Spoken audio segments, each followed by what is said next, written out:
Ashanti Prime TV. Aha, and Anokwari ne wo. Ashanti Prime TV, and I'm telling you, no boy, my Jimega. You do yourself to the nay and some Kaseɛbɔ kwa, so pet and some no credit at ye, and now will pass some papa. I want Ashanti mem, Ghana memu be beer, we are some beer at ye, share Ashanti Prime TV, a horn and a creno, and what me say Ashanti Prime TV. So, but you news super, and now pe baby, and some my air cannon. Unko busu bi na pe no kure wo mu a hwe Ashanti Prime TV no kure no ahanko ana wo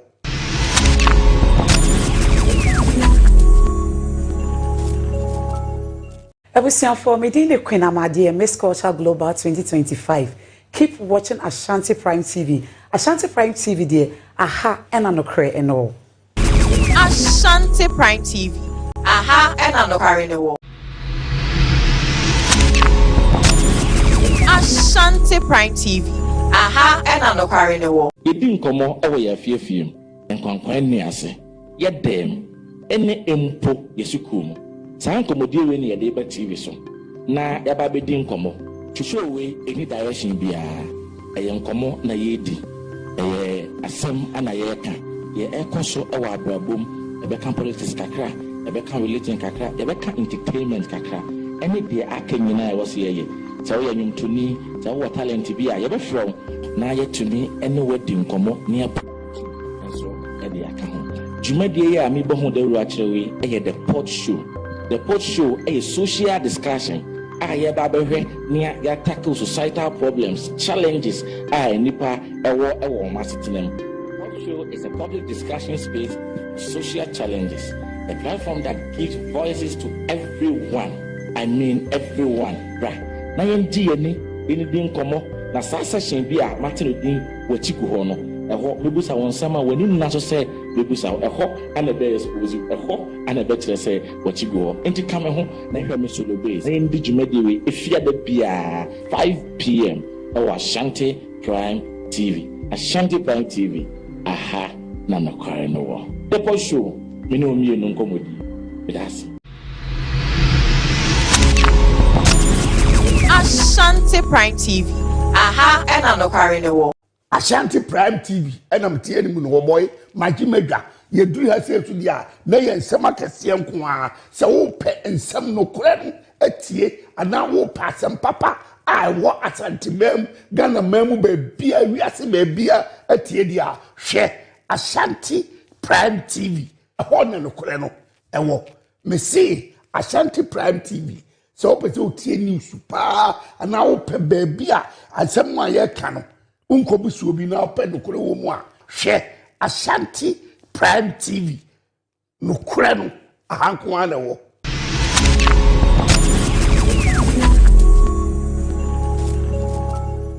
Ebusian for me the Queen Amadi Miss Culture Global 2025. Keep watching Ashanti Prime TV. Ashanti Prime TV there aha and anokre and all. Ashanti Prime TV. Aha, and Anokwari ne wo. Ashanti Prime TV. Aha, and Anokwari ne wo. Yedi nkomo ewo ya fiefiem. Enkwankwan ni ase. Ye dem ene empo yesukum. Saa nkomodie we ne yede ba TV so. Na ya ba bedi nkomo. Twhwe we eni direction bia. Eye nkomo na yedi. Eye asem ana ye ka. Ye ekoso ewo abrabom ebe kan politics kakra ebe kan religion kakra ebe kan entertainment kakra ene de aka nyina e wose ye so we anyum tuni so we talent bi a ye be from na ye tuni ene wadi nkomo ne so e de aka ho dwumadi ye a me bohu de ru akire we the pot show. The pot show a social discussion. I ba behwe ne ya tackle societal problems, challenges. I nipa ewo masitinem. Show is a public discussion space, social challenges, a platform that gives voices to everyone. I mean everyone, right? Na yendi eni din komo na saa session bi a Martin din wachiku ho no eho mebusa won sama wani na so se mebusa eho ana be expose eho ana be kire se wachiku ho enti kame ho na hwe me solo base na yendi dwumadi we efia da bia 5 p.m. Ashanti Prime TV. Ashanti Prime TV. Aha na nokware no wo the show me no mi no nkomodi bedasi Ashanti Prime TV aha ena nokware no wo Ashanti Prime TV enam tie ni mu no boy magi medwa ye duru ha se tu dia na ye nsem akese nko a se wo pe nsem no kore atie ana wo pasem papa I wo Ashanti mem Ghana mem.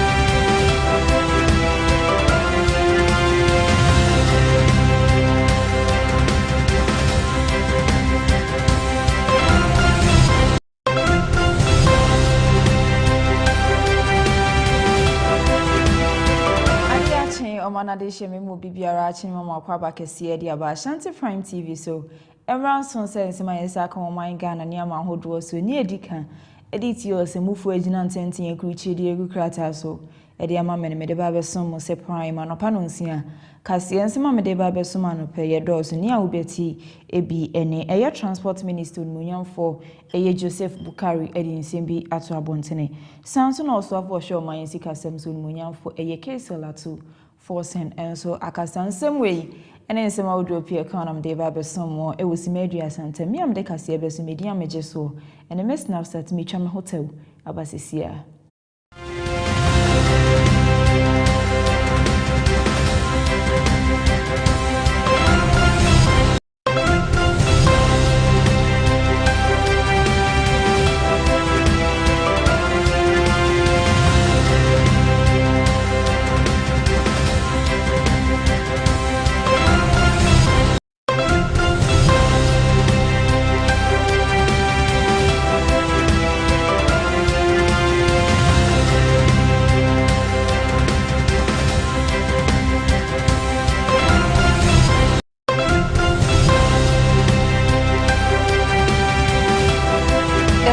Akwa babiem edeba Ashanti Prime TV so afeji bro na me pensen kase yi emfa emaw be America kranie na eye dondodo mashi bedwafie ba no de ne ebe kasa ade to abontene se ye Kotoka International Airport so be sesedi no na na Accra International Airport sa eye asema na segina ya wosi ye de nsem bebre na ekoso ewa be fontenten fidie ne so no na nam so am so afo hwe eye akwansiansem so eye transport minister eyo munyamfo Joseph eye Bukari eye nipe akasa ede ato abonten se nkane no pa ya ade na eye Accra International Airport na ne da so nsa no ba besesa no aye no eye Kotoka International Airport no hwemra na eye Accra International Airport eye ade na airport no se bi munyam ewu mamamfo adi buo ema airport yi panti eye din no mo ba besesa ede akwa Accra International Airport no tutu se ebe sanso amamire bi etwem se de na amanfo ebu airport no odi ebuo ene die nyina edema airport no ene die ni se ebuo ni nyina ebe sanso ababiem. Period of the Second World War around 1946 the British Royal Air Force used that place as an Air Force base to carry people to war and other activities. After that period, somewhere in 56, that facility was handed over to the civilian rule. That was the time Sergeant Dr. Kwame Nkrumah was at the helm of affairs. He retooled, he revamped, and redeveloped the Air Force base into a civilian passenger airport. And as at that time, the name was Accra International Airport. And that name is of significance to us. We all here have accepted that Accra is our capital city, marketed, rich culture, and also locational identity.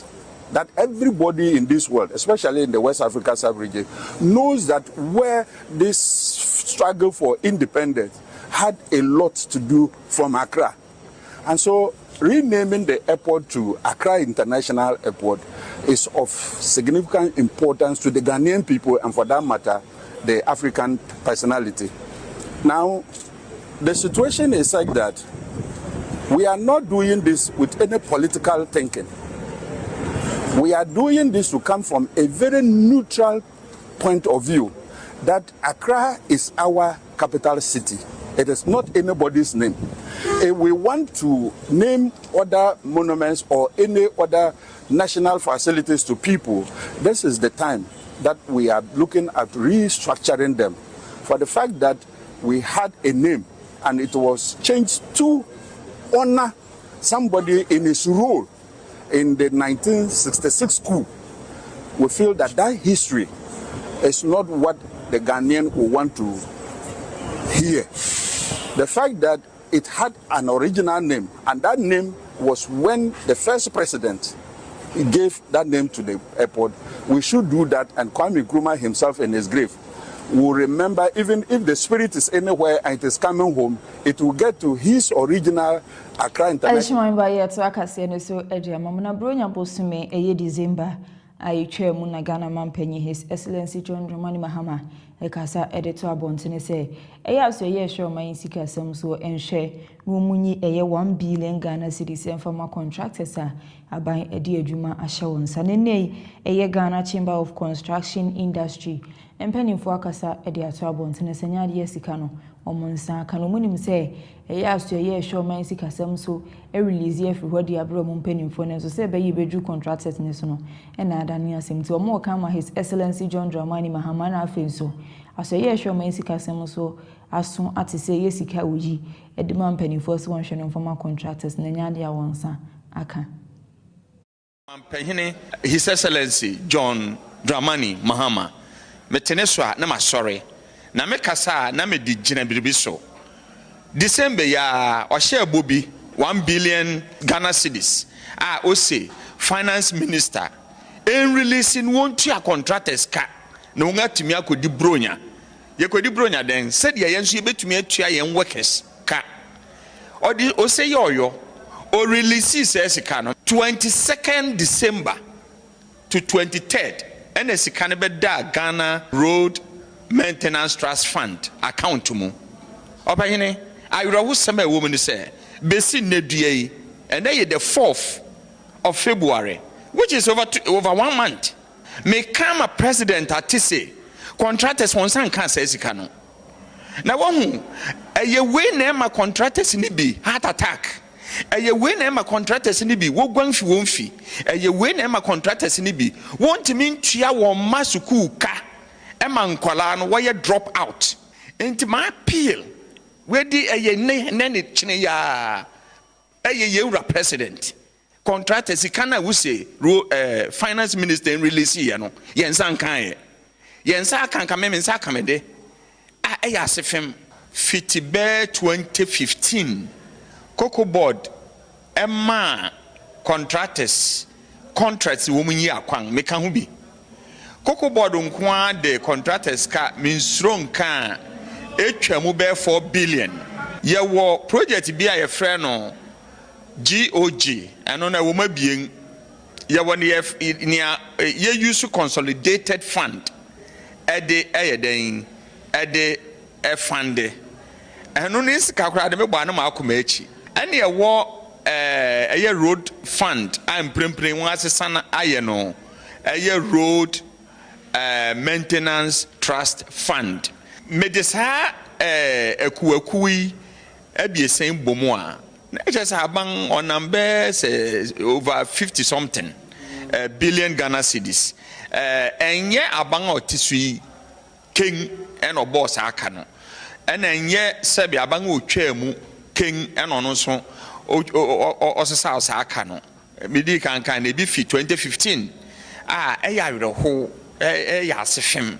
Many contractors be kase ye one mo be a juma sebio. Na wafano biala nea ye kan wo poto kasem se shoddy work no eno so ye de won be hia ye de lie ene ruler e beto adwuma bia oba ba mu obi ho. But the mandate of this country is to make sure that we utilize local content. If we have what we can use available towards that least cost, Why do we not take advantage? So with your support, I want us to all also believe that if we push our leadership and support our leadership with the empirical data and the research, they should lead us through the advocacy to government. It's a Mr. Government. This is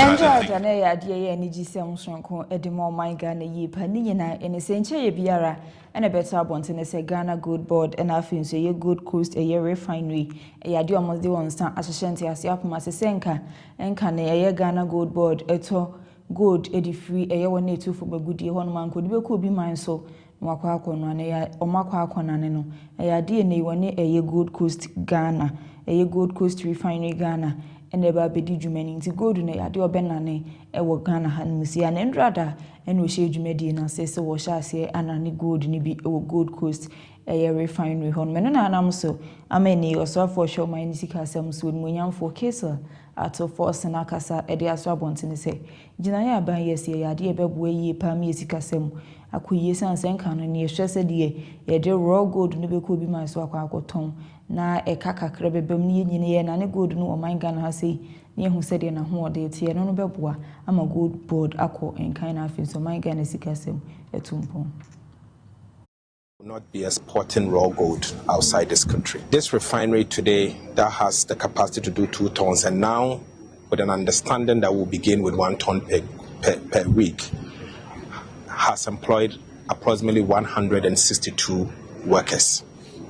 And they are adding value to our gold, and they are going to operate 24 hours in line with our 24-hour economy policy. For the first time, you will be able to see a gold bar stamped in the name of Ghana Gold Board and the Central Bank of the Republic of Ghana, or Government of Ghana Gold, being shipped out there and sold in the international market.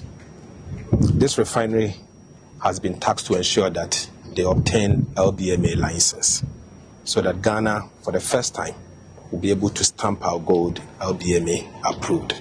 Our next policy line will be to encourage Ghana Gold Board to, latest by the end of the year, have a fire assay lab, so that all large-scale mining companies will take their gold through fire assay at the gold board lab, for us to ascertain the true value of our royalties. Today, I can confidently say that plans are far in advance, and by the end of the year, Ghana will have its first ever fire assay lab for us to get the true value of our royalties, so that we can use these royalties to develop our country. The Gold Board is doing an excellent work. They need to be supported. I want to use this opportunity to urge the people of Ghana to support the vision of His Excellency the President. This was a vision that he started in 2016. For some interesting reason, we couldn't continue when we lost office in 2016. We are all seeing the benefit of what dreams. Yanto ansemi so ewo Upper East region okopiem ewo hono ma mens ni krache wo ho ne adehye binuma ewo hono ene o makase o monsem mo kenyina ne se yade agalamse no se o monsa ase no monsu wansu apantom besre ya so ye hwe eye ensase ni obade ne paso onmunyamfo Emmanuel Amakofibua edan no so wonhwe nunta na mo pa bi emfa homa mo. Is destroying a lot of our environment. But for now, I think that we have also put up measures in place to deal with minerals commission, so that we could get a portion of land to engage our youth, so that they can do that, what we call cooperative mining. That one, we are able to monitor them and to also ensure that they do it sustainably. And I think that is what we are pursuing. And we hope that we are able to get that deal done, so that we can get them engaged in that side. After we have done that, if we now see anybody doing something outside the area that we've given to them, that will be their own fault, and we will not spare them. For now, they are doing it on illegal basis, and you hardly will see to know that they are here. It's even posing a challenge, because some of them, they use the minors. Our schools over here, most of the students, especially the boy child, are leaving the classrooms and embarking on that. We are not taking it lightly at all. As an assembly, we must protect the future. we must protect our water bodies, we must protect our vegetation. And so we are working together with the police to ensure that we crack down on some of these things. And we are not going to leave any stone unturned. Me personally, I've spoken to the DC about these Galamsey issues. I've spoken to the district police commander, and I've met some police patrol team, and I've spoken to them about the issues. What they always say is that that is what they also do, because they don't have any other job, and that is what they do at least to get food on their table. They also, some of them also complain that when they get them. Oh my God, Obia, and maybe I just say, I dear Galamsey, and I say, one need to from a good year, no need to make crata will be a new German at Honum Bassa, no, ya dear Ness say, and stars ye pa. Nanso, any or so for chance, I say, no body any password, Munyan for Emmanuel Ama Kofi Buakasa, Eddie Atobon, Sinso Copium, a Winyan Comasi, ye crew, Ewa, Amansia West, Men Cinema was Sante, Mante Muhadmisia, Nachese, a Galamsey in Sasia. When you two from a good year, as say, no was saying as much as Sensasino, Nanky and him so the share in ye, no. In Chabian, so I and I say, a yes, and Sasso, dear Galamsey, saying in or the Bemajum could be no CC and Sassini beam, said a bear, a creaphobe science, a you see, then I could pure more or so for chance, senior body any parcel, a casa at the Atabons, saying you make way, to me, Sassana, say no more to me, I share a year 800 acres of. A land no ma share SCC as say no omedua enua wo so no so ba bebo yi pa. Plant 30 million trees. I'm very happy that by the end of the year we were close to the target of 28 million seedlings that we planted. Part of the Tree for Life reclamation initiative was to make sure that terrible areas like this place, which had been so mined out and degraded, had become hazard. It was a very critical area to reclaim. Nti yedi niema miensa na esi enu. Number one, a new program aba, a friendly cooperative mining program, responsible cooperative mining program. Mabunu omu area ha. Se mo pe mine adwuma ye maybe many minerals commission pay for CEO ha comes there pay for ha forestry commission omo ha nya ye nyina ye bomu aye ne se sampa se ye nya baby a ehọ no gold be wo ho the nsuo ense asase ye de mra be mabunu no training na ye ankasa ya boa omo na se sika kokọ adwuma yi no mo pese omo ye no mo aye ne yie se ne ebe ya omo biwie no na ehọ enye se ye beto no na ba ne sanso a na ye nyina sebio sojafo nchesi obi na mom sa eba se ne eha ye ya eno na eha adwen se enunti na ban eni abrese mom ye nyina ye mbobo ne mfa adwen na hwehwe ekwan ase ye ehwe ahenie na afa sunkuro nketu ampuntu so akasa ede ato abonto ne so besere eya sorry mpanimfo nyina se edrumra eye Ghana mampanyi His Excellency John Dramani Mahama ahyehyɛ so won se eye memenda aidi kan bia ewo bosime bia mu ne yenhwe yemfansi esi o man Ghana no besere sa sorry mpanimfo ni nyina entu ne sorry mafo se de be yo mu nyina edi o mu behye se adwumadi no ho bi. My minister, the ministry, myself, we went around to visit the various councils, church councils, the SDA. We went everywhere. We've been to some of the Muslim communities as well, to encourage them to join the fight against sanitation. And so we can see that even as the MMDCs are supporting, the Church of Pentecost is supporting, other churches are supporting to ensure that we have a clean environment. And when we have a clean Ghana, we are still calling on everyone to support the sanitation issues here and there. If you clean up your environment, if you do not litter the environment, we are all going to live in a clean environment. As His Excellency the President John Dramani Mahama has indicated that we will have to live in a clean Ghana, and we need to support the district assemblies, the Ministry of Local Government, to ensure that this clean Ghana agenda takes up even as we reset our nation Ghana. We want people who are deep, filled with the wisdom of God, filled with the Bible, Nankasa, Yeshua prophecy, and then nti ade bi omo ye bia omo ye from God's perspective sa for no na ye hwehwe omo no betimi aboa asore ne online Bible kra na ye kan it must be intense as ye ko deep ye fasting ye we nyina said the beboa na yetimi enya bibia e modu de beboa ye man any wias ye preaching and say shallow because sorry bi obi fa word ba kupia no ne unsa wan sheda nhia ade no eye tiaduane na odi manipa na ensakra wonye sana me pesa meche na yetimi akọ deep na Yesu Bible say ono na okọ bunum ono anse na sorry anyame apega na acha ade nyina si ekọ bunum ya there are depths of God that we must explore now si enya sa dom no ni nyansa na wonyame mu na ene na ebetimi de aboa ya Accra International Airport edi omba besesa na de akọ Accra International Airport ehun sensimi ya na omana de hye man Ghana de hye bi no mo wankran fumpini mantem titiri ni wana edidwa e wo se ko nso atwe o madwen e de afasa agina ya mpanimfuo esi hu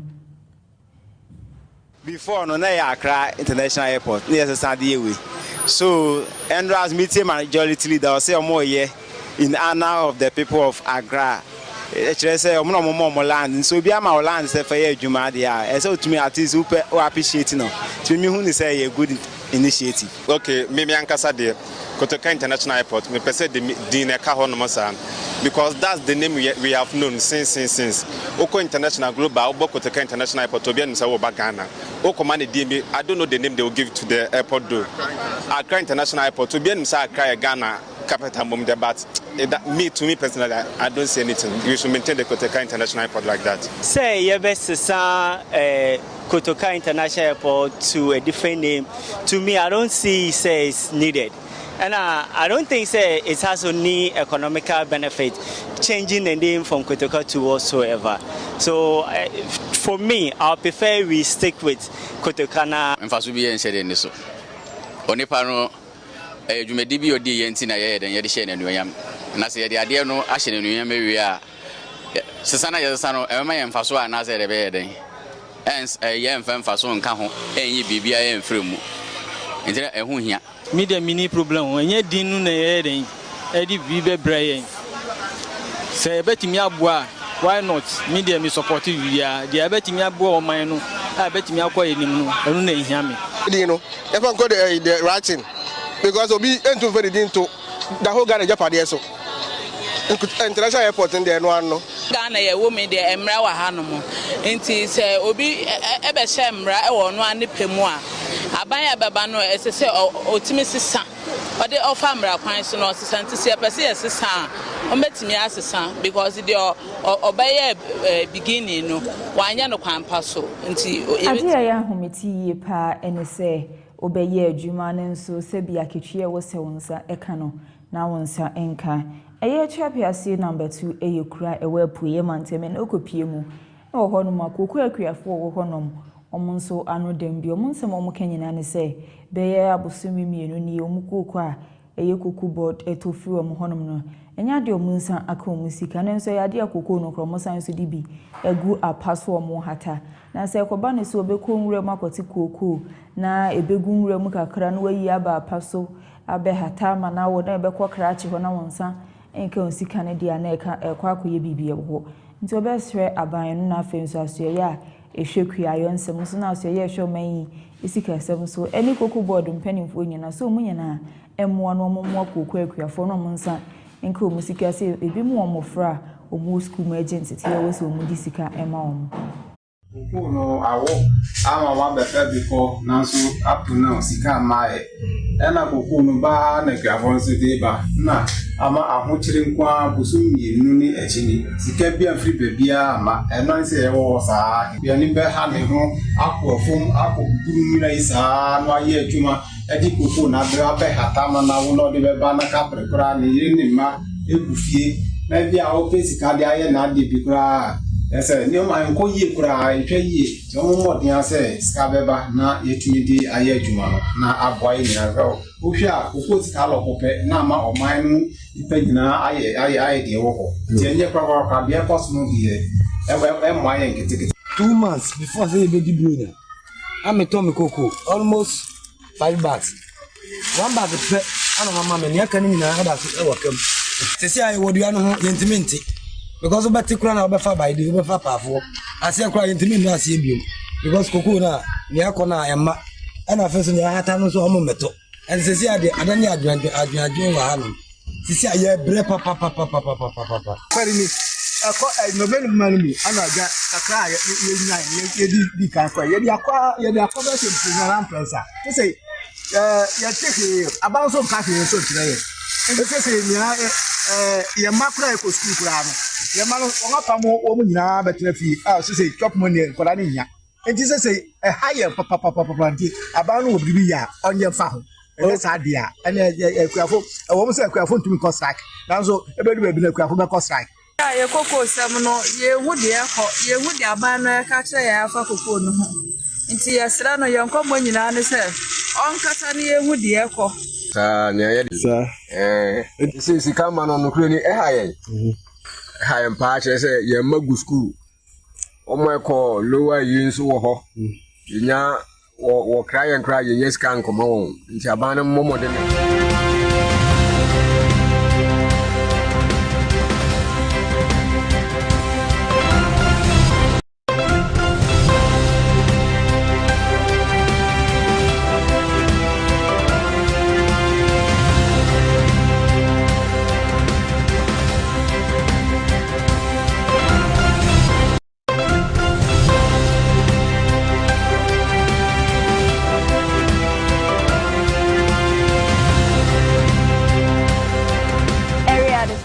se to akase ne so de ne yefi o man Ghana ne abohwi akopie mu e wo bi man so ensem yen hyase e wo Morocco e ye be America krani nsu tota asan so ma ne homne su na mensu yira enya agro akoso e wo Morocco nei mpanimfo aka akere aya adehia wote bia ye nsu na yiri nyina se wo besre si won pe baabi entita se san se de nsu ni yira e yiri no e ya ade aye hu yi pa. Local authorities who are continuing emergency operations have now urged residents in flood-prone areas of the northwestern plains to leave immediately. Flood risks are increasing due to heavy rainfall, swollen rivers, and additional water being released from full dams. The number of people evacuated by the authorities has now reached 108,432, according to the Interior Ministry. Helicopters have been deployed. Of people evacuated by the authorities has now reached 108,432, according to the Interior Ministry. Helicopters have been deployed to rescue operations as rising waters flood. Seko piemu ewo South Africa eye amanyoku eso pa ewo honi etoso mienu eye Democratic Alliance nei penyin oda no eye onimanyamfo eye John eye Steen Hussein nei wakasa edi ato abontene senya dia obegina se yento ne so aba ewo sa amanyoku no mu ebiem. After the ANC lost its parliamentary majority in 2024. He's also Agriculture Minister. I today announced that I will not seek re-election for a third term as the DA federal leader at the party's upcoming federal congress. And I do so with a full heart, knowing that I've accomplished my DA moonshot mission and that my work in government now requires me to similarly pour my heart and soul and all of my energies into defeating foot and mouth disease. Steenhuisen faces several controversies, including legal challenges from farmers who say his response to FMD's been slow. He also warned against populist economic freedom fighters and the MK parties. Just look what happened in this province in December last year, when the MK party came within a single vote of toppling the government of provincial unity. In the wake of losing that motion of no confidence that they had instituted against the GPU, they resorted to violence. They inflicted destruction in the chamber of the legislature, including in assaulting the speaker. Make no mistake about it. The scenes that we saw on that day is what awaits all of South Africa if we ever allow the MK-EFF Doomsday Coalition into power. After days of speculation, in Russia and Ukraine and Tokadema and Hominus and Pennyfo, I album homodi bia so be hwe no obi ade na kodie atofo ne so kamia esama na mai mienu obi aso ode obi anye na adwene so ode na kodie ebetopom enei US eye Russia in afensu Ukraine mpanimfo akwakohia eto adwene sesese de ye ne omasai wo momai na kwakoduru no eye omonhwe ne obi amfa na kodie entofo mo omonhwe na asumdue emra ma na mai mienu yi entem. will span 2 days. Delegations are expected to cover key issues mainly around territorial disputes and Ukraine's security guarantees.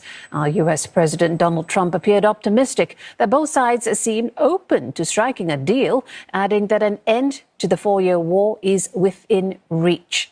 Russia is doubling down its military campaign on Ukraine in what Kyiv described as its most powerful attack this year. Ukraine's leader, Volodymyr Zelensky, has accused Moscow of breaking its promise with Mr. Trump to hold off from attacking Ukraine's power grid. Ukraine's leader, Volodymyr Zelensky, has accused Moscow of breaking its promise with Mr. Trump to hold off from attacking Ukraine's power grid. Kaseɛbɔ iwenya hwɛ ɛwɔ abɛɛfo ntenten fidie so Facebook Ashanti Prime TV, YouTube Ashanti Prime TV and TikTok. And so yeah, Ashanti Prime TV we share no comment wa like no wa share edi amai ensema me de besom se Kaseɛbɔ anopai na dos ngeni edi makutini bi enie. Eye also afọ share eye akwansra ensem so eye transport minister onmunyafo eye Joseph Bukari edi nsem bi etu abontene san so and also for share my sikasem so eye Dr. Kaselato for senenso ekasa ensem we ene nsema wodopi economy de besom mo se prime anopa no nsia kase mi am de kase besom so hia me abontia edi abebo no metwemani ahyew NMS now satmakra obia.